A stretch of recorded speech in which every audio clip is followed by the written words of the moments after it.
اعوذ باللہ من الشیطان الرجیم، بسم اللہ الرحمن الرحیم۔ الحمد للہ رب العالمین، الرحمن الرحیم، مالک یوم الدین، ایاک نعبد و ایاک نستعین، اہدنا الصراط المستقیم، صراط الذین انعمت علیہم غیر المغضوب علیہم ولا الضالین، آمین۔ ان اللہ و ملائکتہ یصلون علی النبی یا ایھا الذین آمنوا صلوا علیہ وسلموا تسلیما۔ اللہم صل علی سیدنا محمد وعلی آل سیدنا محمد کما صلیت علی ابراہیم وعلی آل ابراہیم انک حمید مجید۔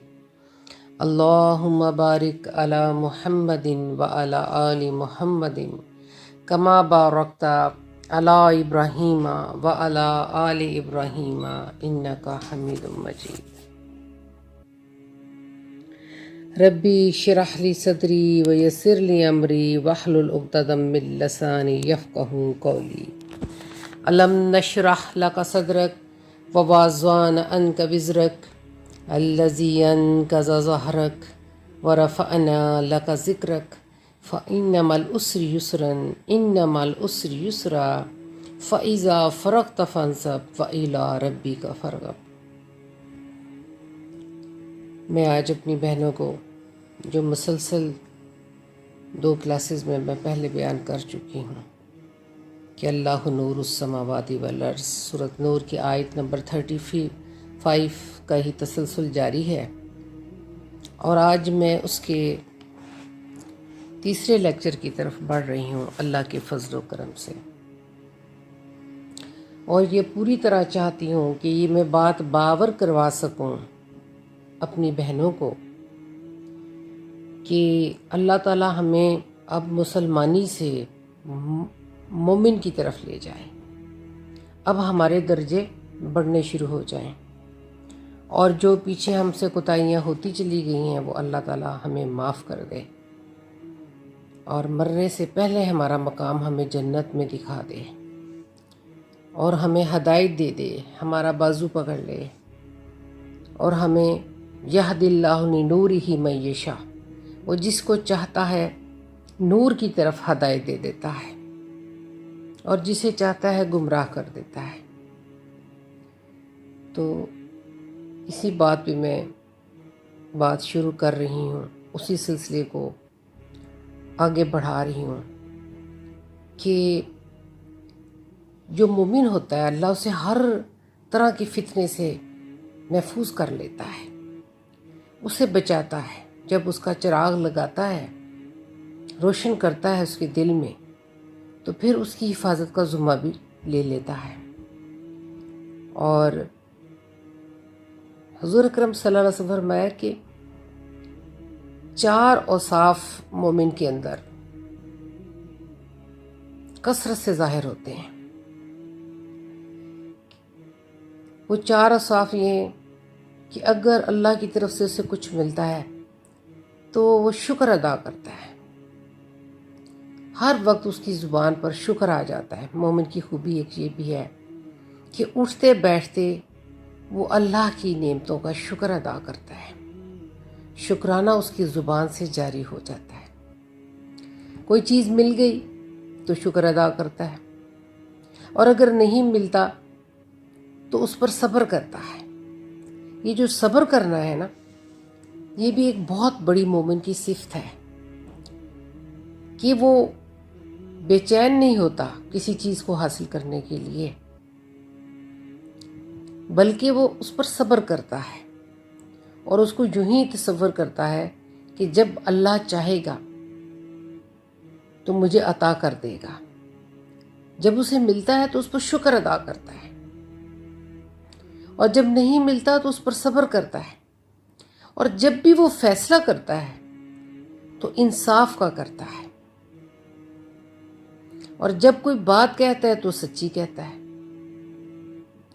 بات کرے گا تو سچی کرے گا، فیصلہ کرے گا تو انصاف سے کرے گا، اللہ کوئی نعمت عطا کرے گا تو شکر ادا کرے گا، نہیں دے گا تو اس پہ صبر کرے گا۔ کیوں؟ اس کا دل ایسا چراغ ہوتا ہے۔ اب اللہ اسی چراغ کی بات کر رہا ہے جو میں نے پہلی 2 لیکچرز میں کی ہیں۔ اس کا دل ایک ایسا چراغ ہوتا ہے جو آگ کو چھو جانے کے بغیر بھی ایسا معلوم ہوتا ہے کہ روشن ہو جانے کے قریب ہے۔ یعنی ابھی حق کا ظہور ہوا نہیں، وحی الہیہ ابھی اتری نہیں، تو اس کا دل معرفت حق حاصل کر چکا ہوتا ہے، وہ اللہ کو پہچان چکا ہوتا ہے، اور اس کا دل فطری طور پر حق پرست ہوتا ہے، وہ نور بلائے نور ہوتا ہے۔ اب یہاں ہم نے سمجھنا ہے، ہر انسان نے اس کو اپنے اوپر رکھ کے سوچنا ہے کہ اللہ بار بار کہہ رہا ہے کہ مومن نور بلائے نور ہے۔ 4 صفتیں تو اس کی بیان کر دیں اللہ تعالیٰ نے کہ اس کے اندر کون کون سے اوصاف کثرت سے ظاہر ہوتے ہیں، لیکن اب اللہ تعالیٰ بتانا چاہ رہا ہے کہ وہ نور بلائے نور ہوتا ہے، اس کا قول ایک نور ہوتا ہے۔ ظاہر ہے وہ سچ بولتا ہے تو اس کی زبان بھی پاک ہے، اور جب وہ پاک بات کرتا ہے تو وہ ایک نور ہوتا ہے۔ اس کا علم ایک نور ہوتا ہے، اس کا اس دنیا میں آنا نور ہے اور جانا نور ہوتا ہے، اور قیامت کے دن وہ نور ہی کی طرف جائے گا۔ یہاں رک کے ہم نے سوچنا ہے، تدبر کرنا ہے۔ تدبر کیا؟ کہ وہ جو سے چیز دنیا میں مل جاتی ہے اس پہ شکر ادا کرتا ہے، یعنی کسی سے حسد اور بغض نہیں رکھتا، مقابلہ نہیں کرتا، شکر ادا کرتا ہے۔ جو نہیں ملا اسے، اس پر وہ صبر کرتا ہے، اپنے آپ کو کسی کے ساتھ کمپیئر نہیں کرتا، اور جب بھی اسے کوئی فیصلہ کرنے کا موقع ملتا ہے تو وہ انصاف کے ساتھ فیصلہ کرتا ہے، اور جب بھی کوئی بات کہتا ہے وہ سچی بات کہتا ہے، جھوٹ نہیں بولتا، اور اس کا دل ایک ایسا چراغ ہو جاتا ہے جو آگ کو چھوئے جانے کے بغیر، یعنی قرآن پاک کا مطالعہ کیے بغیر ہی اس کا دل اتنا روشن تھا، ظہور حق سے پہلے ہی اسے معرفت حق حاصل ہو چکی تھی۔ اس کا دل حق پرست ہوتا ہے، وہ حق کی طرف مائل ہوتا ہے، اور وہ اس طرح نور بلائے نور ہوتا ہے۔ اس کا قول ایک نور، اس کا علم ایک نور، اس کا آنا نور، اس کا جانا نور، اور قیامت کے دن وہ نور ہی کی طرف جائے گا۔ اب یہ آنا نور، جانا نور، قیامت کے دن وہ نور ہی کی طرف جائے گا، یہ بہت بڑی بات ہے کہ مومن بذات خود ایک چراغ ہوتا ہے، اس کی ذات ایک چراغ کی مانند ہے، روشن ستارے کی۔ اللہ فرماتے ہیں نا کہ وہ دور سے کوکبن دریون نظر آتا ہے، تو ہمیں یہ پتہ لگا کہ مومن کی سچ بولنے پر، صبر کرنے پر، شکر کرنے پر، سچی بات کہنے پر وہ سراپا نور ہو جاتا ہے۔ یہ 4 چیزیں اگر ہم نوٹ کریں تو یہی ہماری زندگی کا حاصل ہوتی ہیں، یہی 4 چیزیں ہماری زندگی کا حاصل ہے۔ وہ سراپا نور بن جاتا ہے کہ جب وہ اس دنیا میں آتا ہے تو نور، جاتا ہے تو نور، اور قیامت کی طرف وہ نور ہی کی طرف جائے گا۔ اور حضرت ابن عباس فرماتے ہیں کہ اللہ کے نور کی مثال ہے جو مومن کے دل میں ہوتا ہے۔ مومن کا دل فطرتاً ہدایت پر عمل کرتا ہے، جب اس کو شریعت کی ذریعے سے علم حاصل ہو جاتا ہے تو اس کی ہدایت میں مزید اضافہ ہو جاتا ہے، وہ نور بلائے نور ہو جاتا ہے۔ اب اس بات کو آپ ذرا تدبر کریں، اسے غور و فکر کریں کہ یہ جو میں بات کہنے جا رہی ہوں، ہر ایک نے اس آیت کو اپنے اوپر رکھنا ہے کہ ہم کہاں کھڑے ہیں، اپنا محاسبہ ذاتی طور پہ کرنا ہے۔ ہر بندہ اپنا محاسبہ کرے اور سوچے کہ یہ جو بار بار تکرار اللہ نور السماوات کی والارض کی ہو رہی ہے، اور یہ تکرار ہو رہی ہے کہ مومن نور برائے نور ہوتا ہے، اس کے پیچھے اللہ ہم سے چاہتا کیا ہے؟ کہ مومن کی سچائی کیسی ہے، مومن کا صبر کرنا کیسا ہے، اس کا شکر کرنا کیسا ہے۔ اب آپ دیکھیں، حسن اور ابن زید نے کہا کہ چراغ جیسے مومن بھی چراغ ہے اور قرآن کی مثال ہے، یعنی مصباح قرآن ہے، یعنی چراغ قرآن ہے۔ جس طرح ہم چراغ سے روشنی حاصل کرتے ہیں، اسی طرح ہم قرآن سے ہدایت حاصل کرتے ہیں۔ جس طرح ہم چراغ سے روشنی حاصل کرتے ہیں، اسی طرح قرآن سے ہدایت حاصل کرتے ہیں۔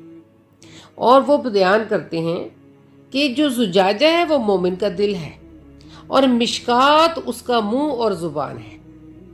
مشکات یہ منہ اور اس کا زبان، جس زبان سے وہ بولتا ہے، جس زبان سے، جس منہ سے وہ بولتا ہے، جس منہ سے وہ بولتا ہے، اس کا منہ اور زبان ہے۔ مبارک درخت وحی کا درخت ہے۔ زیتون سے مراد ہے قرآنی دلائل، یعنی تیل کے روشن ہو جانے سے مراد ہے حجت قرآن کا واضح ہو جانا، خواہ اس کو پڑھا نہ گیا ہو، یعنی نزول قرآن سے پہلے اللہ نے مخلوق کی ہدایت کی نشانیاں اور دلائل قائم فرما دی تھیں۔ پھر جب قرآن نازل ہوا تو وہ نور بلائے نور ہو گیا۔ نور فطرت میں نور قرآن کا اضافہ ہو گیا۔ ایک اس کی فطرت کا نور تھا، ایک قرآن پاک کا نور تھا، تو نور فطرت میں نور قرآن کا اضافہ ہو گیا۔ اب یہ جو بات کی جا رہی ہے، یہ حدیث ہے کہ مومن کا قول ایک نور ہوتا ہے، مومن کا قول ایک نور ہوتا ہے، اس کا علم ایک نور ہوتا ہے، اس کا آنا نور ہوتا ہے، اس کا جانا نور ہوتا ہے، اور قیامت کے دن وہ نور ہی کی طرف جائے گا۔ آپ دیکھیں کہ جب نور ہی نور ہے مومن، تو جب وہ وفات پا جاتا ہے، پردہ فرما لیتا ہے، اس دنیا سے چلا جاتا ہے، تو اس کی قبر بھی نور کا منبع بن جاتی ہے۔ جو لوگ اس کے چراغ سے اس دنیا سے فیض یاب ہو رہے تھے، وہی لوگ جانے کے بعد اس کے قبر کے نور سے بھی فیض یاب ہوتے رہتے ہیں۔ یعنی جو نور، جو چراغ تھا اس دنیا میں، جس سے لوگ روشنی پا رہے تھے، اس کے پردہ فرمانے کے بعد بھی لوگ اس سے فیض یاب ہوتے چلے جائیں گے۔ اب اسی بات کو اگر میں تھوڑا سا مزید ایکسپلین کر دوں تو میرا خیال ہے کہ اس کو سمجھنے میں بہت آسانی ہو جائے گی۔ آپ دیکھیں کہ سورۃ اعراف ہم جب پڑھتے ہیں تو اس میں ہم دیکھتے ہیں حضرت موسیٰ کے ساتھ جو معاملہ ہوا کہ حضرت ابن عباس رضی اللہ تعالیٰ فرمایا کہ جو 70 لوگ ایمان لے آئے تھے حضرت موسیٰ پر، انہوں نے حضرت موسیٰ کو کہا کہ بغیر اللہ کو دیکھے صرف آواز سن کر ماننے سے انکار کرتے ہیں۔ تو اللہ نے موسیٰ کو حکم دیا کہ ان 70 آدمی کو چن کر اپنے ساتھ لاؤ۔ حضرت موسیٰ نے 70 افراد چن لیے اور ان سب کو لے کر بستی سے باہر آ کر سب نے مل کر اللہ سے یہ دعا کی، اے اللہ ہم کو وہ چیز عطا فرما جو تو نے ہم سے پہلے کسی کو نہ دی ہو، نہ ہمارے بعد کسی کو دے۔ یہ دعا اللہ نے رد کر دی اور ان کو بجلی نے آ پکڑا۔ اور پھر یہاں تک لکھا ہے کہ جب ان کو زلزلہ یا بجلی نے آ پکڑا تو موسیٰ نے عرض کیا، اے میرے مالک، اگر تو چاہتا تو اس سے پہلے ہی ان کو ہلاک کر دیتا، اور مجھ کو بھی کیا تو ہم میں سے ان بے وقوفوں کی حرکت پر سب کو ہلاک کر دے۔ یہ واقعہ تو تیری طرف سے محض ایک امتحان ہے، یعنی ہلاک کرنے کے لیے تو نے ایسا نہیں کیا۔ ایسے امتحانات سے تو جس کو چاہتا ہے گمراہی میں ڈال دیتا ہے اور جس کو چاہتا ہے سیدھی راہ پر چلاتا ہے۔ تو ہمارا کارساز ہے، ہم کو معاف فرما دے، ہم پر رحم فرما، تو سب سے زیادہ معاف کرنے والا ہے، اور ہم لوگوں کے نام دنیا میں بھی نیک حالی میں لکھ دے، اور آخرت میں بھی ہمارا رجوع تیری طرف ہے۔ یعنی یہ دعائیں موسیٰ علیہ السلام نے بھی اپنی امت کے لیے مانگی تھیں کہ اے اللہ ہمیں کیا کر، فاغفر لنا ورحمنا وانت خیر الغافرین یا رب العالمین، واکتب لنا فی ہذہ الدنیا حسنۃ وفی الآخرۃ انا ہدنا علیک۔ کہ ہمیں معاف فرما دے، ہم پر رحم فرما، تو سب سے زیادہ معاف کرنے والا ہے، ہم لوگوں کے نام دنیا میں بھی نیک حالی لکھ دے اور آخرت میں بھی ہمارا رجوع تیری طرف۔ یہ موسیٰ علیہ السلام نے جب اللہ نے ان کی باز پرس کی، سرزنش کی، جب انہوں نے کہا کہ ہم تو اللہ کو دیکھیں گے اور پھر ایمان لائیں گے ان 70 لوگوں نے، تو پھر جب حضرت موسیٰ لے کے گئے تو ایک بجلی کی کڑک ہوئی اور سب کے سب مر گئے، بے ہوش ہو گئے۔ تو پھر حضرت موسیٰ نے دعا اللہ تعالیٰ سے کی کہ اللہ ہماری اتنی بڑی آزمائش نہ کر۔ اب آپ دیکھیں کہ اللہ جس کو چاہتا ہے وہ ہدایت کی، یہدی اللہ لنورہ من یشاء، جسے چاہتا ہے اسے ہدایت کی طرف لے جاتا ہے۔ اور اللہ فرماتا ہے کہ وسعت کل شیء، یعنی میری رحمت ہر شے کے لیے عام ہے، کوئی میری رحمت سے محروم نہیں۔ دنیا میں کوئی مومن ہو، کافر ہو، مکلف ہو، غیر مکلف ہو، البتہ آخرت میں کافروں پر رحمت نہ ہوگی، کیونکہ دوسروں کی پوجا کر کے اللہ کی رحمت میں داخل ہونے سے خود انکار کر دیا۔ اب یہ تو نہیں ہو سکتا نا کہ وہ پوجا کسی اور کی کریں اور پھر آخرت میں بھی وہ رحمت کے حقدار ہوں۔ اللہ تو کہتا ہے نا کہ میری عبادت کرو، ھذا صراط مستقیم، یہی سیدھا رستہ ہے۔ اللہ نے کہا میری رحمت ہر شے کے لیے عام ہے۔ اس بات پر ذرا غور ہو جائے کہ میری رحمت ہر چیز کے لیے عام ہے، ہر شے کے لیے عام ہے دنیا میں، لیکن آخرت میں کافروں پر رحمت نہیں ہوگی، کیونکہ دوسروں کی پوجا کر کے اللہ کی رحمت میں داخل ہونے سے انہوں نے خود انکار کر دیا۔ تو رسول اللہ صلی اللہ علیہ وسلم نے فرمایا میری ساری امت جنت میں جائے گی سوائے اس کے جس نے انکار کیا۔ اللہ کے رسول صلی اللہ علیہ وسلم فرمایا میری ساری امت جنت میں جائے گی سوائے اس کے جس نے انکار کیا۔ عرض کیا گیا انکار کس نے کیا؟ امت میں منکر کون ہو سکتا ہے؟ فرمایا جس نے میری اطاعت کی وہ جنت میں جائے گا اور جس نے نافرمانی کی اس نے انکار کیا۔ بات کلیئر ہو گئی کہ اب میں آپ کو اس طرف لے کے آ رہی ہوں کہ جن کی ایگزامپلز میں نے پچھلے 2 لیکچرز میں دی کہ مومن کی مثال کیا ہے۔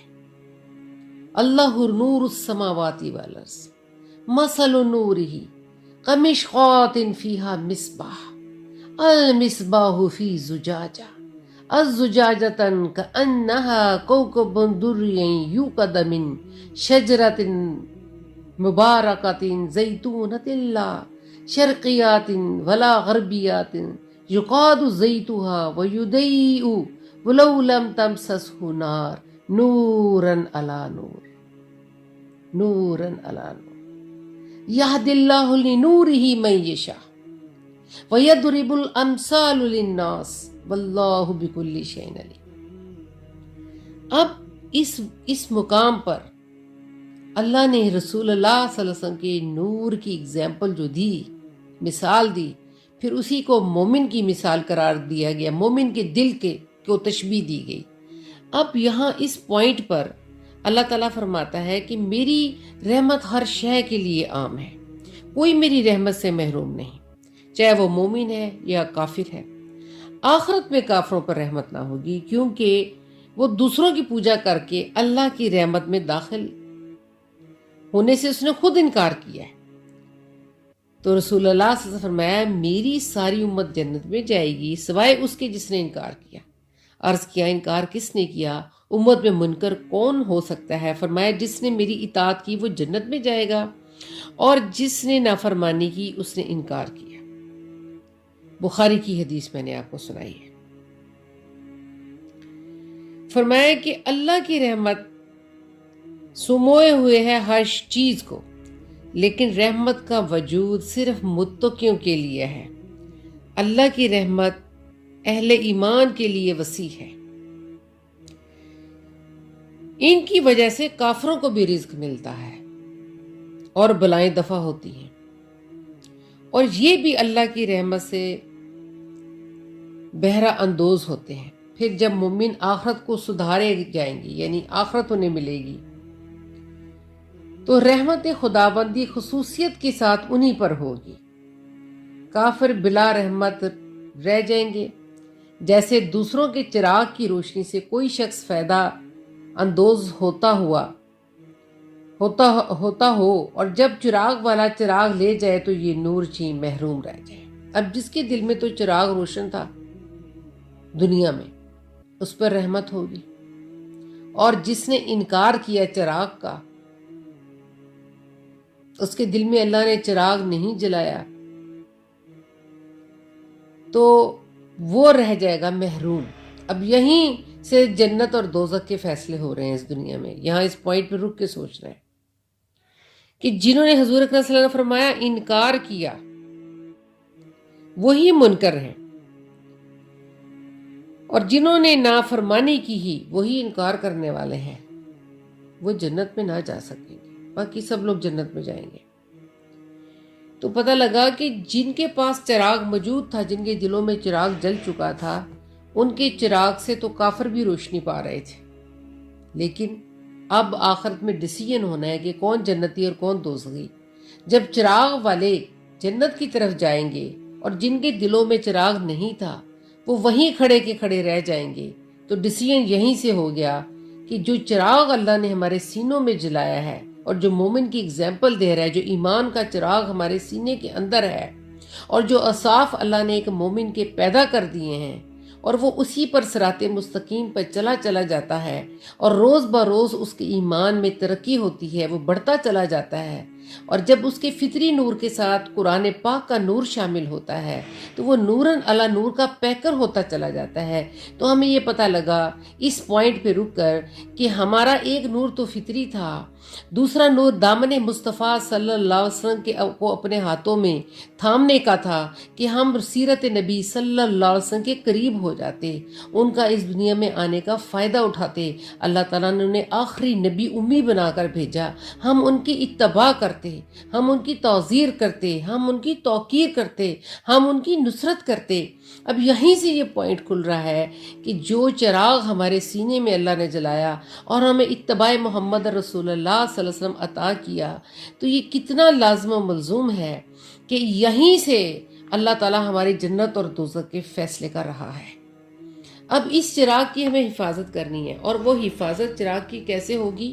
وہ قرآن پاک کو روز بروز پڑھ کر اور اس پر عمل کر کے ہماری حفاظت ہوگی، اس ایمان کی جس کا چراغ ہمارے سینے میں روشن ہے، جو شمع جل رہی ہے، اس کو ہم نے اپنے آبیاری کرنی ہے، اپنی آنکھوں کے آنسوں سے، دل کے گداز سے، اللہ کے آگے کرلانے سے ہم نے اس پودے کی آبیاری کرنی ہے، ہم نے اسے پروان چڑھانا ہے اس پودے کو، قرآن پاک سے نصیحت حاصل کر کے۔ اب اللہ تعالیٰ سورۃ اعراف میں فرماتا ہے الذین یتبعون الرسول رسول النبی الامی، الذین یتبعون الرسول النبی الامی الذی یجدونہ مکتوبا عندہم فی التوراۃ والانجیل یامرہم بالمعروف وینہاہم عن المنکر ویحل لہم الطیبات ویحرم علیہم الخبیث۔ اب اس پوائنٹ پر اس آیت کو لاتی ہوں تاکہ اور چیز واضح ہو جائے۔ جو لوگ اتباع کرتے ہیں اس رسول نبی امی کا، جس کی صفات و احوال کو وہ اپنے پاس انجیل اور تورات میں لکھا ہوا پاتے ہیں، جو ان کو نیک باتوں کا حکم دیتا ہے اور بری باتوں کی ممانعت کرتا ہے، اور پاکیزہ چیزوں کو ان کے لیے حلال بتاتا ہے اور گندی چیزوں کو بدستور ان پر حرام قرار دیتا ہے۔ اب اسے یعنی جو لوگ اتباع کرتے ہیں رسول نبی کا، یعنی اللہ کے پیغمبر اور بندوں کے لحاظ سے نبی امی مراد، اور رسول اللہ صلی اللہ علیہ وسلم امی کی طرف منسوب ہے۔ اب ہم اسے دیکھ لیتے ہیں کہ اللہ تعالیٰ نے خصوصی طور پہ یہاں کیا الذین یتبعون الرسول النبی الامی، جو نبی امی کی اتباع کرتے ہیں۔ رسول اللہ صلی اللہ علیہ وسلم فرمایا ہم امی گروہ میں نہ لکھتے ہیں نہ حساب داں ہیں۔ امی کا وصف ذکر کرنے سے اس بات پر تنبیہ فرمائی کہ باوجود یہ کہ محمد لکھے پڑھے نہیں، اس حالت میں ان کا علمی کمال اعلیٰ ترین موضع ہے۔ اور بعض علماء نے کہا کہ امی امت کی طرف منسوب ہے، آپ کی امت کثیر ہونے والی تھی اس لیے آپ کو امی فرمایا۔ حضرت انس رضی اللہ تعالیٰ عنہ کی روایت ہے کہ رسول اللہ صلی اللہ علیہ وسلم نے فرمایا، قیامت کے دن میرے تابع تمام انبیاء سے زائد ہوں گے اور میں ہی سب سے پہلے جنت کا دروازہ کھٹکھٹاؤں گا۔ اب اس میں آپ کو ایک حدیث سنا دیتی ہوں کہ نبی امی کہا، الذین یتبعون الرسول النبی، کیونکہ پیارے آقا نے یہ فرمایا کہ جس نے میری اتباع کی وہ جنت میں جائے گا، اور جس نے انکار کر دیا، منکر ہو گیا، اس کا ٹھکانہ جہنم ہے۔ اب یہیں ہمیں اس جگہ پر یہ جو آیت ہے الذین یتبعون الرسول النبی الامی، کہ نبی امی کا اتباع، حضرت انس رضی اللہ تعالیٰ عنہ کی روایت ہے کہ رسول اللہ صلی اللہ علیہ وسلم نے فرمایا، قیامت کے دن ہر نبی کے لیے نور کا ایک ممبر ہوگا، اور میں سب سے اونچے اور سب سے زیادہ نور والے ممبر پر متمکن ہوں گا، اور میں سب سے اونچے اور سب سے زیادہ نور والے ممبر پر متمکن ہوں گا کہ ایک منادی ندا دے گا کہ نبی امی کہاں ہیں، نبی امی صلی اللہ علیہ وسلم کہاں ہیں؟ انبیاء کہیں گے ہم میں سے ہر ایک نبی امی ہے، یمنی امت والا ہے، یعنی ہر نبی کی امت ہے اس لیے وہ بھی امی ہے۔ پھر کس کے پاس پیغام آیا ہے؟ منادی دوبارہ لوٹ کر آئے گا اور کہے گا نبی امی عربی کہاں ہے؟ اس پر محمد صلی اللہ علیہ وسلم ممبر سے اتر کے آئیں گے اور جنت کے دروازے پر پہنچ کر دروازہ کھٹکھٹائیں گے اور دریافت کیا جائے گا کون ہے؟ جواب ملے گا محمد اور احمد، محمد اور احمد ہے۔ دریافت کیا جائے گا کیا بلایا گیا ہے؟ جواب ملے گا ہاں۔ دروازہ کھول دیا جائے گا اور رب جلوہ انداز ہوگا، اس سے پہلے جلوہ انداز نہ ہوگا۔ تجلی پڑھتے ہی محمد صلی اللہ علیہ وسلم سجدے میں گر پڑیں گے اور اس طرح سے اللہ کی حمد کریں گے کہ کسی نے نہ کی ہوگی۔ حکم ہوگا سر اٹھائیں، بات کریں، شفاعت کر، تیری شفاعت قبول کی جائے گی۔ اس حدیث سے معلوم ہوتا ہے کہ امی کا لفظ امت کی طرف منسوب ہے، اس لیے ہر پیغمبر اپنے کو امی کہے گا۔ رسول اللہ صلی اللہ علیہ وسلم کے لفظ امی کی خصوصیت اسی لیے ہوگی کہ آپ کی امت ہر پیغمبر کی امت سے زیادہ ہے، بڑی امت والا۔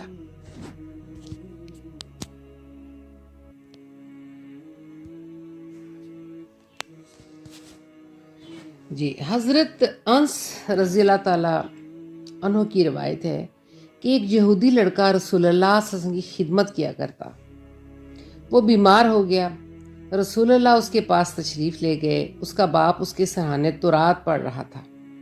رسول اللہ صلی اللہ علیہ وسلم فرمایا، یہودی، میں تجھے اس اللہ کی قسم دیتا ہوں جس نے موسیٰ پر تورات اتاری تھی، اور پوچھتا ہوں کیا تجھے تورات میں میرے اوصاف، حالات اور میرے مقام خروج یعنی میری بعثت کا ذکر ملتا ہے؟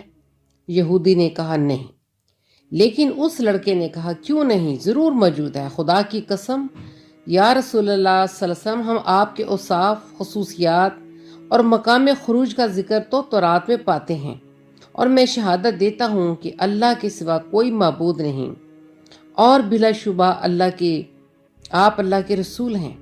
تو رسول اللہ صلی اللہ علیہ وسلم نے صحابہ سے فرمایا، اس یہودی کو اس کے سرہانے سے اٹھا دو اور اپنے بھائی کی خود کفالت کرو، یعنی اس کے کفن دفن کا بندوبست خود کرو۔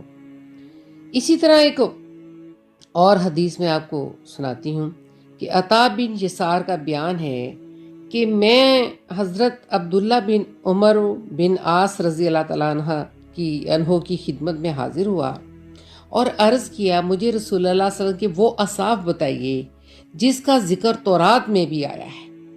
فرمایا، اچھا، خدا کی قسم رسول اللہ صلی اللہ علیہ وسلم کی جو صفات قرآن مجید میں بیان کی گئی ہیں ان کا کچھ حصہ تورات میں بھی ذکر کیا گیا تھا۔ تورات میں آیا ہے کہ اے نبی، ہم نے تجھ کو حق اور باطل کی شہادت دینے والا، نیکوں کو جنت کی خوشخبری دینے والا، نافرمان کافروں کو دوزخ سے ڈرانے والا اور امیوں یعنی عربوں کا محافظ بنا کر بھیجا ہے۔ تو میرا بندہ ہے اور میرا رسول ہے، میں نے تیرا نام متوکل رکھا ہے۔ جو بدخو درست مزاج نہ ہوگا، بازاروں میں پکارتا غل مچاتا نہ پھرے گا، برائی کو برائی سے دفع نہیں کرے گا بلکہ عفو اور مغفرت سے کام لے گا، ہم اس کی روح اس وقت تک قبض نہ کریں گے جب تک اس کے ذریعے سے ٹیڑھی امت کو سیدھا نہ کر دیں، یعنی جب تک لوگ لا الہ الا اللہ کے قائل نہ ہو جائیں گے، ہم اس کے ذریعے سے اندھی آنکھوں کو، بہرے کانوں کو اور بند دلوں کو کھول دیں گے۔ اور دارمی نے حضرت عبداللہ بن سلام کی روایت بھی اسی جیسی نقل کی۔ حضرت کعب احبار نے تورات سے نقل کرتے ہوئے بیان کیا کہ ہم نے تورات میں لکھا ہوا ہم پاتے ہیں کہ محمد رسول اللہ صلی اللہ علیہ وسلم میرا منتخب بندہ ہوگا، وہ درست خو بد مزاج نہ ہوگا، بازاروں میں شور و غل نہیں کرے گا، برائی کا بدلہ برائی سے نہیں دے گا بلکہ معاف کر دے گا اور بخش دے گا۔ اس کی پیدائش مکہ میں، ہجرت طیبہ میں اور حکومت شام میں ہوگی۔ اس کی امت بکثرت حمد کرنے والی ہوگی، دکھ سکھ ہر حال میں اللہ کی حمد کرے گی اور ہر فرد و گاہ میں حمد کرے گی، ہر ٹیلے پر تکبیر کہے گی۔ وہ لوگ سورج کے طلوع، غروب اور چڑھاؤ اتار کو تکتے رہیں گے۔ جب نماز کا وقت آئے گا تو نمازیں پڑھیں گے، وہ وضو میں ہاتھ پاؤں دھوئیں گے۔ ان کا مؤذن خلا سماوی میں یعنی منارے پر چڑھ کر اذان دے گا۔ اس کے میدان قتال کی صف بندی اور نماز کی صف بندی ایک ہی طرح کی ہوگی۔ رات میں ان کی نمازوں کی گونج ایسی ہوگی جیسے شہد کی مکھیوں کی بھنبھناہٹ۔ اور پھر حضرت عبداللہ بن سلام نے فرمایا، تورات میں محمد صلی اللہ علیہ وسلم کے اوصاف لکھے ہوئے ہیں اور یہ بھی لکھا ہے کہ عیسیٰ بن مریم کو ان کے ساتھ دفن کیا جائے گا۔ اور ابو داؤد نے کہا کہ حجرے میں ایک قبر کی جگہ چھٹی ہوئی ہے۔ اب یہ جو میں نے 2 حدیثیں سنائی ہیں اور جو اوصاف محمد صلی اللہ علیہ وسلم کے اس میں بیان کیے گئے ہیں، اگر آپ اس بات پر ذرا غور کر لیں کہ جو صفات تورات میں بھی محمد صلی اللہ علیہ وسلم کے لکھے گئے تھے، یعنی یہودی بخوبی جانتے تھے کہ نبی اکرم صلی اللہ علیہ وسلم کے اوصاف کیا ہیں۔ اب ہم ذات مبارکہ سے اپنے آپ کو رسول اللہ صلی اللہ علیہ وسلم کی ذات مبارکہ کے قریب کر رہے ہیں، ہم ذات مبارکہ کے قریب ہو رہے ہیں نا، جو اللہ تعالیٰ نے ان کے سینے انور کا نقشہ کھینچ دیا ہے سورہ نور میں، اور اللہ چاہتا ہے کہ آپ لوگوں کے سینے بھی ایسے ہی ہوں، آپ کی بھی مثال ایک چراغ جیسی ہو کہ آپ جہاں جائیں وہ لوگوں کو آپ سے روشنی ملے۔ اب جو بات کریں آپ سچی بات کریں، جو نعمت ملے اس پر اللہ کا شکر کریں، اگر نہیں ملے تو اس پر صبر کریں، اور ہمیشہ آپ حق پرست ہوں، حق کا ساتھ دینے والے ہوں۔ یہ صاف بیان کیے۔ لیکن ابھی ادھر اگر آپ دیکھیں کہ جو محمد صلی اللہ علیہ وسلم کی اس حدیث سے حضرت کعب احبار نے تورات سے نقل کرتے ہوئے بیان کیا، جس میں بیان کیا ہے کہ ان کا مزاج درست خو، وہ بد مزاج نہیں ہوں گے، وہ بازاروں میں شور و غل نہیں کریں گے، برائی کا بدلہ برائی سے نہیں دیں گے بلکہ معاف کر دیا کریں گے۔ اور پھر فرمایا کہ ان کی امت کیسی ہوگی، امت بکثرت حمد کرنے والی ہوگی، دکھ میں بھی اور سکھ میں بھی، ہر حال میں اللہ کی حمد کرے گی اور ہر ٹیلے پر تکبیر کہے گی۔ وہ لوگ سورج کے طلوع اور غروب اور چڑھاؤ اتار کو تکتے رہیں گے، اور جب نمازوں کا وقت آئے گا تو نمازیں پڑھیں گے، پھر وہ وضو میں ہاتھ اور پاؤں دھوئیں گے، اور وہ ان کی منارے پر چڑھ کر اذانیں دیا کریں گے۔ ان کی صف ایسی بندی ہوگی جیسے جنگ میں صف بندی کی جاتی ہے، وہ جنگ کے لیے بھی تیار رہیں گے ہر ٹائم دشمنوں کے ساتھ، اور نماز کے لیے بھی، اور رات میں ان کی نمازوں کی گونج یعنی تہجد ایسی ہوگی جیسے شہد کی مکھیاں بنا رہی ہیں۔ تو ہمیں پتہ لگا کہ مومن کے اوصاف کیا ہونے چاہیے۔ اگر ہم محمد رسول اللہ صلی اللہ علیہ وسلم کے قریب تو سوال ہی پیدا نہیں ہوتا کہ لیکن ہم بار بار اللہ کا نا میرے ربی کی اتباع کرو، کیونکہ وہ اللہ کی اتباع کرتے ہیں، اور جس نے میرے نبی کی اتباع کی میں اس سے محبت کروں گا۔ تو ابھی یہاں ہی پوائنٹ ہم نے رسول اللہ صلی اللہ علیہ وسلم کی سیرت کا لینا ہے کہ ہم مومن کے اندر کون سی خوبیاں ہونی چاہیے جس سے وہ ایک چراغ کی مانند ہو جاتا ہے۔ کہ اس سے روشنی آتی ہے، اور ہم دوسروں کی روشنی سے جی تو نہیں سکتے، کیونکہ اللہ میں کوکبن درین کہتا ہے، اور ستارہ تو اپنی روشنی سے چمکتا ہے، سیارہ ستارے کی روشنی لیتا ہے، دوسروں سے روشنی وصول کرتا ہے، لیکن ستارہ جو ہوتا ہے اس کی اپنی روشنی ہوتی ہے، اس کے اپنے اوصاف ہوتے ہیں، وہ خود سے متقی ہوتا ہے۔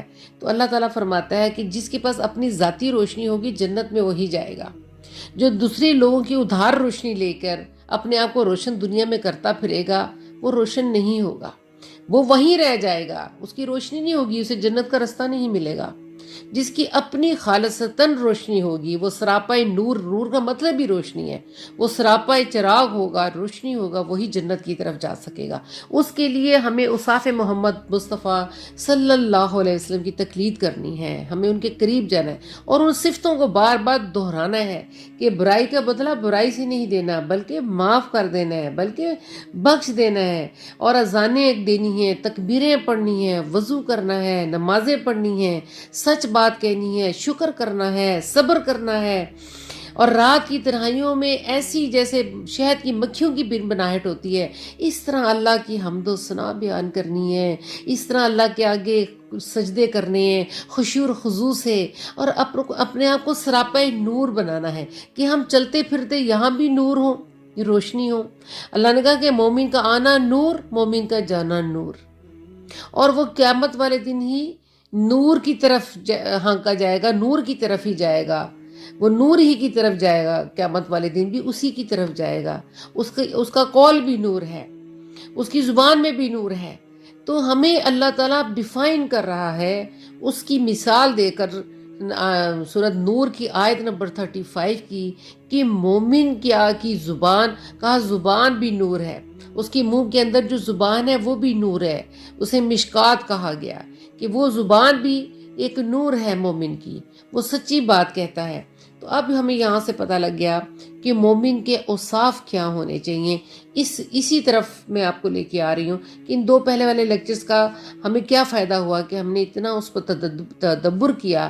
اب جب ہم کسی چیز پہ اگر تدبر کرتے ہیں تو اسے کس طرح فالو کرنا ہے، اس کی اتباع کیسے کرنی ہے۔ پھر اللہ فرماتا ہے وہ نبی کیا ہے، یامرہم بالمعروف، یعنی ان باتوں کا حکم دیتا ہے جو شریعت الہیہ میں اچھی بتائی گئی ہیں، انہی کا حکم دیتا ہے۔ وَيَنْهَاهُمْ عَنِ الْمُنْكَرِ، یعنی ان باتوں کی ممانعت کرتا ہے وہ نبی جو شرائع عقل سلیم اور سنجیدہ اور غیر جذباتی ہوش رکھنے والوں کے نزدیک بری ہیں، جیسے شرک اور محسن کی ناشکری اور نافرمانی اور قرابت داروں سے رشتے قرابت کو توڑ لینا۔ اب ان بری باتوں سے اللہ کے رسول منع کرتے ہیں، یعنی شرک سے، محسن کی ناشکری، جس نے آپ پر احسان کیا ہو، جس نے آپ کو ایک لفظ بھی علم سکھایا ہو یا کوئی اور نیکی آپ کے ساتھ کی ہو، تو محسن کی ناشکری اور نافرمانی کو رسول اللہ صلی اللہ علیہ وسلم نے منع فرمایا۔ جو بندہ بندوں کا احسان نہیں کر سکتا، ادا نہیں کر سکتا، یا اس کا احترام نہیں کرتا جو بندوں نے ان کے اوپر احسان کیا ہو، تو وہ اللہ کا شکر کیسے ادا کرے گا؟ تو اس لیے کہا کہ وہ ینہاہم عن المنکر، یعنی ان باتوں کی ممانعت کرتا ہے اللہ کا رسول جو جنہوں شریعت نے عقل سلیم اور سنجیدہ اور غیر جذباتی ہوش رکھنے والے کے نزدیک بری ہیں، جیسے شرک، محسن کی ناشکری اور نافرمانی۔ جیسے ماں باپ بھی ہمارے اوپر کتنا احسان کرتے ہیں، ہمیں بچپن سے لے کے بڑا کرتے ہیں، ہمیں پالتے پوستے ہیں، اگر ہم ان کی ناشکری کریں یا ہم ان محسن کی یعنی ماں باپ کی کا نافرمانی کریں، یا جس استاد نے ہمیں انگلی سے پکڑ کر سکھایا ہو اور ہمیں بہت ساری چیزوں کے بارے میں اس نے ہمارے علم میں اضافہ کیا ہو، ہم ان کی ناشکری کریں، ان کی نافرمانی کریں، انہیں کچھ نہ سمجھیں، اپنے استاد کو وہ ویٹیج نہ دیں، اور جو ہمارے عزیز و اقارب جو رشتہ دار ہیں ان کی ہم رشتہ داریوں کو توڑ دیں، جیسے رحم کے رشتے اللہ تعالیٰ نے فرمائے، جو ماں کے رحم سے بہن بھائی پیدا ہوتے ہیں، ہم انہیں معاف نہ کریں، ہم ان کے ساتھ اچھا سلوک نہ کریں، جو قرابت کے رشتہ دار جو ہے وہ ان کے ساتھ ہم اپنی قرابت کی رشتہ داریاں نہ نبھائیں. تو آپ ذرا نوٹ کرتے جائیں کہ اس پوری آیت کے اندر اللہ ہمیں کیسے رسول اللہ صلی اللہ علیہ وسلم کی ذات مبارکہ کے قریب ہے.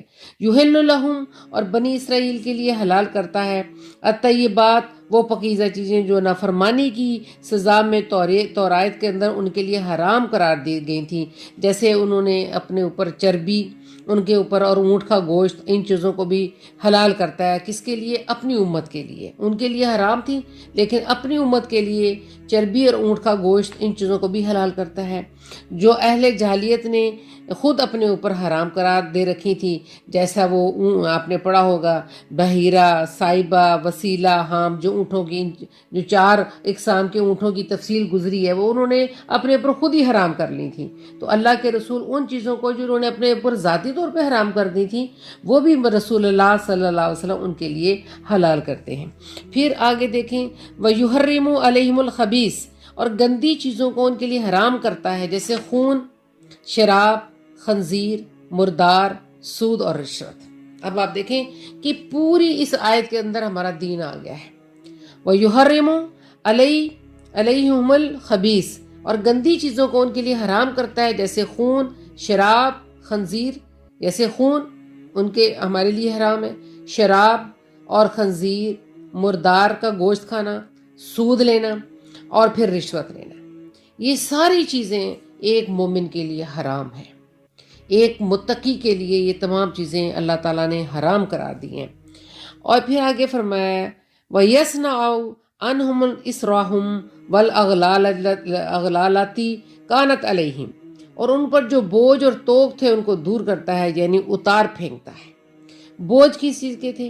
اب آپ دیکھیں حضرت ابن عباس، حسن، ضحاک و صدی اور مجاہد کے نزدیک اثر سے مراد وہ عہد ہے جو بنی اسرائیل سے تورات کے کل احکام کی پابندی رکھنے کے لیے لیا گیا تھا. قتادہ کے نزدیک وہ دینی تشدد مراد ہے جس کے بنی اسرائیل مکلف تھے اور حضرت موسیٰ علیہ السلام کی شریعت میں تھے، جیسے توبہ قبول ہونے کے لیے قتل کیے جانے کا ضروری حکم.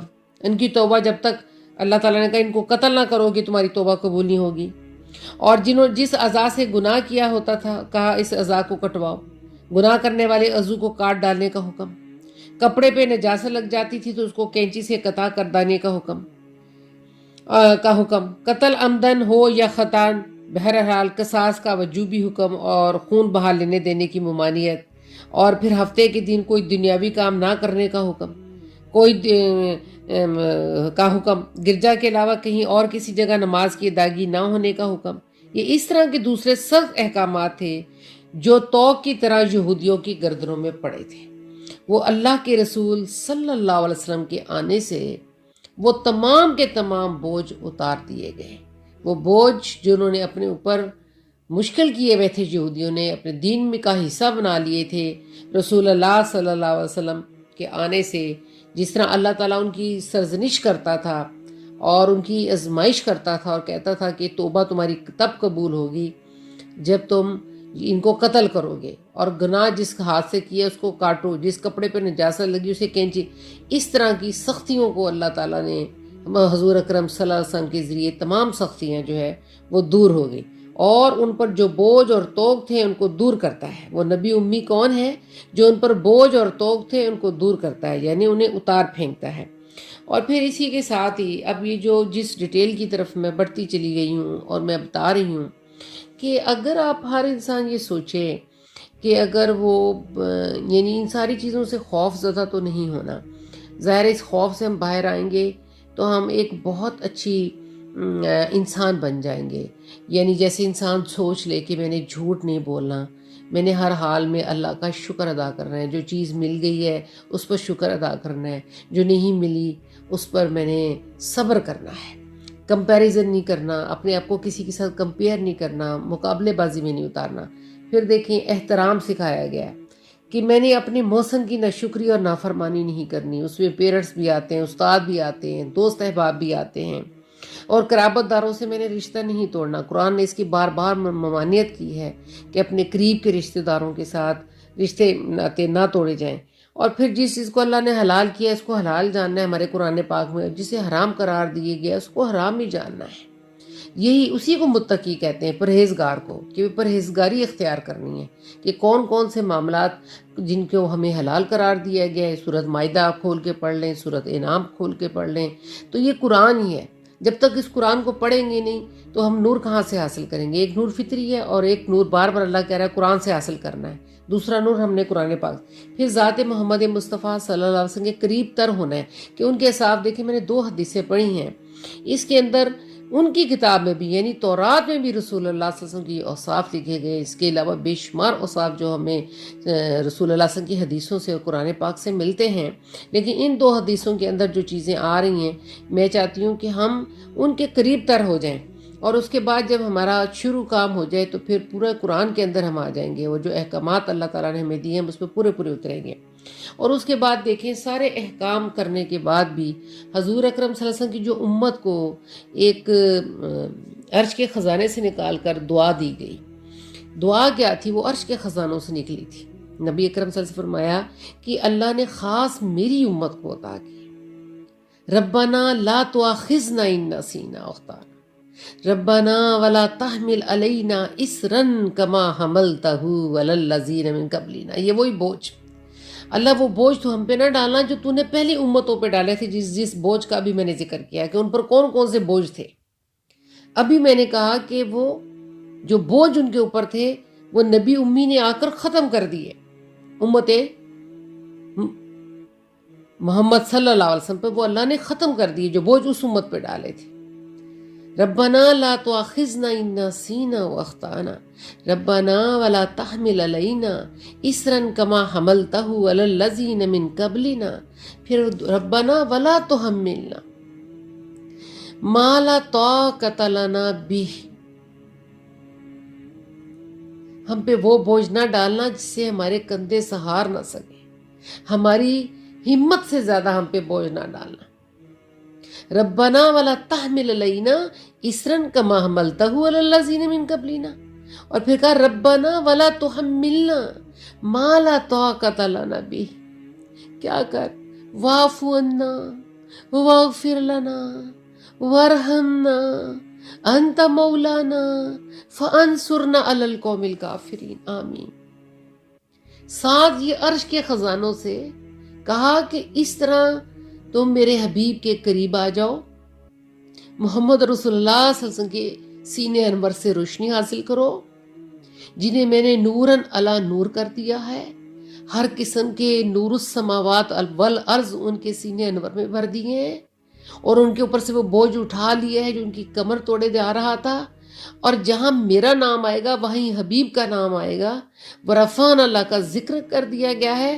لہٰذا اس ہستی کے قریب آ جاؤ جو میری سب سے زیادہ پسندیدہ ہستی ہے، جسے میں بہت محبت کرتا ہوں، اس ہستی کے قریب آ جاؤ، یعنی محمد رسول اللہ صلی اللہ علیہ وسلم کے قریب تر ہو جاؤ، جو لوگوں کے لیے لقد جاءکم رسولا من انفسکم عزیز علیہ ما عنتم حریص علیکم، وہ جو امت کی بھلائی کے لیے حریص ہے، حریص علیکم، لیکن بالمومنین رؤوف الرحیم، مومنین کے لیے تو وہ رؤوف الرحیم، سب کے لیے وہ حریص ہیں کہ یہ نیکی کی طرف چل پڑیں، یہ قریب آ جائیں، اس چراغ کی روشنی سے روشنی لے لیں جو اللہ نے کوکبن دریون یعنی محمد رسول اللہ صلی اللہ علیہ وسلم کی ذات مبارکہ اتاری تھی ایک نعمت عظمیٰ کی شکل میں۔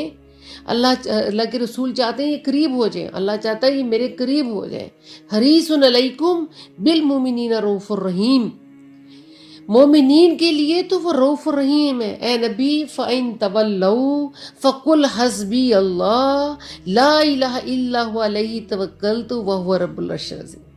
اے نبی اگر یہ آپ کے دل میں ان کے لیے درد ہے، جو درد ہے اپنی امت کے لیے اور تمام رحمت للعالمین ہے، تمام لوگوں کے لیے رحمت جو آپ بن کر آئے ہیں، ان کے لیے جو درد ہے یہ نہیں ان کو مانتے، یہ اس چیز کو مانتے ہی نہیں کہ رسول اللہ صلی اللہ علیہ وسلم کا دل کتنا پسیجتا ہے جب اللہ کی نافرمانیوں میں لوگ گھرتے ہیں۔ تو اے نبی صلی اللہ علیہ وسلم تو آپ انہیں کہہ دیجئے فَإِن تَوَلَّوْا، اگر تم مجھ سے منہ موڑتے فَقُلْ حَسْبِيَ اللَّهُ، تو پھر میرے لیے اللہ ہی کافی ہے۔ تو اس پوائنٹ پر اللہ کے ہمیں قریب کرتا ہے اس چیز کے کہ فَالَّذِينَ آمَنُوا بِهِ وَأَزَرُوهُ وَنَصَرُوهُ وَاتَّبَعُوا نُورَ الَّذِينَ أُنزِلَ مَعَهُ أُولَٰئِكَ هُمُ الْمُفْلِحُونَ۔ اب یہاں بات ختم ہو رہی ہے۔ جو لوگ اس نبی امی پر ایمان لاتے ہیں اور ان کی حمایت کرتے ہیں اور ان کی مدد کرتے ہیں اور اس نور کا اتباع کرتے ہیں جو ان کے ساتھ بھیجا گیا یعنی قرآن پاک، ایسے ہی لوگ پوری طرح فلاح پانے والے ہیں۔ اب اس کے اندر 4 عناصر بتائیں۔ فَالَّذِينَ آمَنُوا جو ایمان لائے، بِهِ ان پر، آمنوا بِهِ ان پر ایمان لائے، وَأَزَرُوهُ وَنَصَرُوهُ وَاتَّبَعُوا نُورَ الَّذِينَ أُنزِلَ مَعَهُ أُولَٰئِكَ هُمُ الْمُفْلِحُونَ۔ جو لوگ وہ نبی امی پر ایمان لاتے ہیں، ان کی حمایت کرتے ہیں، ان کی مدد کرتے ہیں اور اس نور کا اتباع کرتے ہیں جو اس کے ساتھ بھیجا گیا ہے، ایسے ہی لوگ پوری طرح فلاح پانے والے ہیں۔ یہی لوگ کامیاب ہیں، یہی فلاح پائیں گے۔ 4 عناصر ہمیں بتا دیے۔ ازرہ اس کی تعظیم کی یعنی قوت پہنچا کر اس کی عملی تعظیم کی، یعنی رسول اللہ صلی اللہ علیہ وسلم کو قوت پہنچانی ہے۔ کیسی؟ کس طرح کہ ان کے مشن کی پاسداری کرنی ہے۔ وَنَصَرَهُ اور دشمنوں کے خلاف اس کی مدد کی، اور نور یعنی قرآن مجید، مع یعنی اس نبوت سے کے ساتھ قرآن بھیجا گیا ہے، اس پر ایمان لاتے ہیں۔ قرآن کو نور کہنے کی وجہ یہ ہے کہ نور اس چیز کو کہتے ہیں جو خود بالکل ظاہر ہو اور دوسری چیزوں کو بھی ظاہر کر دینے والا ہو، جو بالکل ظاہر ہو۔ اس کی ایسی روشنی ہے جو دوسری کو بھی روشن کر دیتی ہے۔ قرآن اپنے موضع ہونے کی وجہ سے خود ظاہر اور صداقت ہے، اور اس کا کلام اللہ ہونا پوشیدہ نہیں ہے، اور افکار و اعمال کو روشن کرنے والے احکام کو ظاہر کرنے والا بھی ہے۔ یہ یوں کہا جائے کہ قرآن حقائق کے چہرے سے پردہ اٹھا دینے والا ہے، اس لیے اس کو نور کہا گیا ہے۔ اور پھر ماں کا تعلق اتباع سے ہے، اتبعو سے ہے، انزل سے نہ ہو۔ اس وقت یہ مطلب ہوگا کہ نازل شدہ قرآن یعنی قرآن کا بھی اتباع کرو اور نبی صلی اللہ علیہ وسلم کا بھی اتباع کرو۔ قرآن اور سنت دونوں کی پیروی کرو، یعنی ابدی فلاح پانے والے اور لازوال دائمی رحمت سے سرفراز ہونے والے المفلحون تک پہنچو۔ وہی لوگ فلاح پانے والے ہیں جو کہ رسول اللہ صلی اللہ علیہ وسلم کے مشن کی تکمیل کرتے ہیں۔ تو اس بات کو میں یہیں ختم کرتی ہوں کہ فَالَّذِينَ آمَنُوا بِهِ وَأَزَرُوهُ وَنَصَرُوهُ وَاتَّبَعُوا نُورَ الَّذِينَ أُنزِلَ مَعَهُ أُولَٰئِكَ هُمُ الْمُفْلِحُونَ۔ جو لوگ نبی امی پر ایمان لاتے ہیں، یعنی ان کی حمایت کرتے ہیں، ان کی تعظیم کرتے ہیں، ان کی مدد کرتے ہیں اور اس نور کا اتباع کرتے ہیں جو اس کے ساتھ بھیجا گیا ہے، ایسے ہی لوگ پوری طرح فلاح پانے والے ہیں۔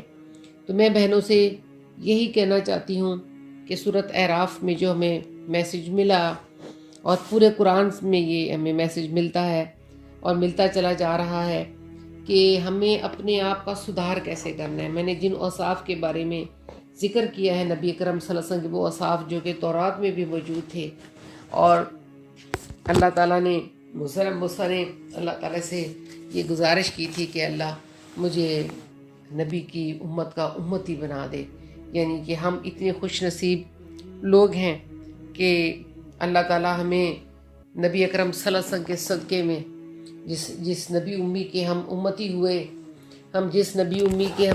ہوئے، اللہ کرے کہ ہم رسول اللہ صلی اللہ علیہ وسلم کی پر ایمان سچے دل سے اور ان کی تعظیم، ان کی توقیر، ان کی حمایت اور ان کے مشن کی پاسداری، اور وہ جو نور ان کے ساتھ اترا ان کے سینے انور پر، اس کی اتباع، رسول اللہ صلی اللہ علیہ وسلم کی اتباع کر سکیں، اور اللہ سے یہ نور دن رات مانگا کریں، اور اللہ سے انشاءاللہ، اللہ کہتا ہے یہدی اللہ لنورہ من یشاء، یہ تو میری مرضی ہے، میں جس کو چاہوں اس نور کی طرف ہدایت دے دوں، میں جس کو چاہوں اس کو سفر کروا دوں، میں جس کو چاہوں اس کو گمراہی سے بچا لوں، میں جس پر چاہوں اپنی رحمت کر دوں، جسے چاہوں میں دوزخ کے گڑھوں سے نکال کر جنت میں لے جاؤں، جسے چاہوں میں نیکیاں کرواؤں، جسے چاہوں میں اس اصحاب سے جو رسول اللہ صلی اللہ علیہ وسلم کے دامن کو ہاتھ میں لیے ہوئے ہیں اور وہ سچی محبت کرتے ہیں نبی اکرم صلی اللہ علیہ وسلم سے، میں ان کو نبی اکرم صلی اللہ علیہ وسلم کی ذات مبارکہ کے قریب لے آؤں۔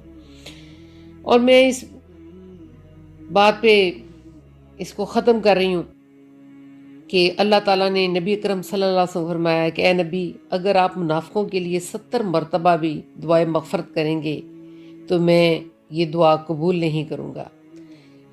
یعنی ہمیں پتہ لگا کہ ہمیں کسی بھی صورت میں، یہ جب آیت اتری تو رسول اللہ صلی اللہ علیہ وسلم میں سن رہا ہوں کہ میرے رب نے منافقوں کے بارے میں 70 بار سے زیادہ استغفار کرنے کی مجھے اجازت دی ہے۔ خدا کی قسم میں 70 بار سے زیادہ ان کے لیے دعائے مغفرت کروں گا، شاید ان کو اللہ معاف کر دے۔ یہ رسول اللہ صلی اللہ علیہ وسلم کی محبت تھی۔ تو اس وجہ سے جب اللہ کے رسول صلی اللہ علیہ وسلم اتنی محبت رکھتے ہیں تو پھر کوئی کام نہیں بنتا کہ ہم منافقت کا رویہ اختیار کریں۔ ہم اس نبی کے ساتھ یہ کریں جو ہمارے لیے حریص علیکم ہے، جو رؤوف الرحیم ہے۔ تو میں آخر میں یہی التجا کرتی ہوں، یا باری تعالیٰ، ہمیں پتہ ہے ہم بہت گناہ گار ہیں اور یہ سفر زندگی ہمارا ختم ہونے والا ہے اور بہت جلد ہم اپنے رب سے ملنے والے ہیں۔ اللہ ہماری اس حال میں ملاقات کروائے کہ ہم رسول اللہ کی اتباع کرنے والے ہوں، ہم قرآن کے نور سے خود بھی فیض یاب ہونے والے ہوں اور لوگوں کو بھی فیض یاب کرنے والے ہوں۔ جیسے میں نے بھی حدیث سنائی کہ ہم وہ تکبیر ٹیلوں پر کر کے، وہ امت ٹیلوں پہ کھڑے ہو کے تکبیر بھی کہے گی، اور ہر جگہ اس کے لیے نماز کے لیے پاک کر دی گئی ہے، سوائے قبر کے پاس یا باتھ روموں کے پاس نماز پڑھنے کے علاوہ باقی ہر جگہ کو اللہ تعالیٰ نے پاک قرار دے دیا گیا ہے کہ ہم ہر جگہ اللہ کے آگے سجدہ کر سکتے ہیں۔ اللہ نے ہمارے نبی امی کو بہت کچھ عطا کیا اور ان کے صدقے میں ہمیں شکر گزار ہونا چاہیے اللہ کا کہ ہم اس نبی کی امت ہیں جن کو اللہ تعالیٰ نے تمام نبیوں سے زیادہ سرفراز کیا، بلند کیا، مقام محمود اور شفاعت ان کے ہاتھ میں رکھ دی۔ یہ بہت بڑی بات ہے کہ ہم ایک ایسے نبی کے امت میں سے ہیں۔ اے اللہ، جو ہم سے گناہ ہو گئے ہمیں معاف کر، ہمیں رسول اللہ صلی اللہ علیہ وسلم کی ذات مبارکہ کے قریب لے جا، ہماری برائیوں کو اچھائی میں بدل دے، جو برے کام ہم سے ہو چکے ہیں اللہ۔ سورۃ آل عمران کے آخری رکوع میں بھی یہی دعا ہے کہ اللہ ہماری برائیوں کو اچھائی میں بدل دے۔ اللہ، ہم نے ایک منادی دینے والے کو سنا کہ وہ منادی دے رہا تھا کہ ان آمنوا بربکم فآمنا، ہم ایمان لے آئے، ربنا فاغفر لنا ذنوبنا وکفر عنا سیئاتنا وتوفنا مع الابرار۔ اے اللہ، ہمیں رسول اللہ صلی اللہ علیہ وسلم کے وفاداروں میں شامل کر دینا اور ہماری برائیوں کو اچھائیوں میں بدل دے۔ اللہ، میری اس دعا کو شرف قبولیت عطا فرما۔ یا اللہ، میری اس دعا کو شرف قبولیت عطا فرما۔ اللہ، میری اس دعا کو شرف قبولیت عطا فرما۔ ربنا تقبل منا انک انت السمیع العلیم وتوب علینا انک انت التواب الرحیم، یا حی یا قیوم برحمتک استغیث، استغفر اللہ ربی من کل ذنب واتوب الیہ، لا الہ الا اللہ محمد رسول اللہ۔